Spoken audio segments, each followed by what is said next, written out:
For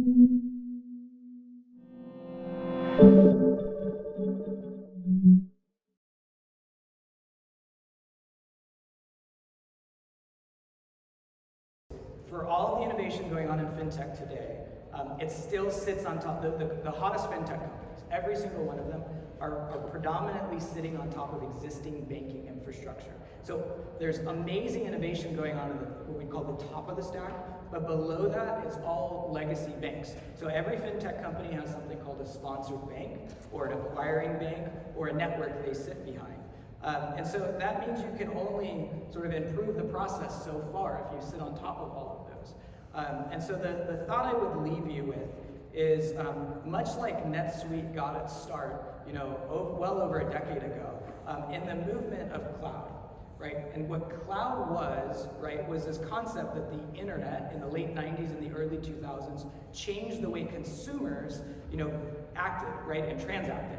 And cloud was this notion that how would that affect the business?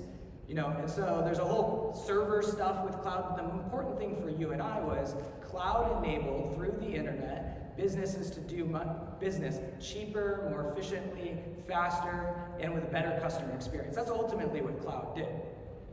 And what I would suggest is there's something as big happening in the fringes of financial services right now, and it's called blockchain. And blockchain is a topic I could probably talk about for an hour, but at the basic level, what I want you to think about is blockchain is basically the next cloud. So just like the internet ultimately changed how consumers behave, and then ultimately cloud changed how businesses behaved, blockchain is the next level technology that will change how financial services is created. And when that happens, you'll get rid of a lot of the gatekeepers in the old infrastructure that still hold a lot of our economy and businesses back. So just like many of you were early to NetSuite 10 or 15 years ago, I would suggest that the thing to take back, right, is the next 10 or 15 years, blockchain will be that big wave as we see it going forward. Awesome. Thank you. And thank you all for coming today.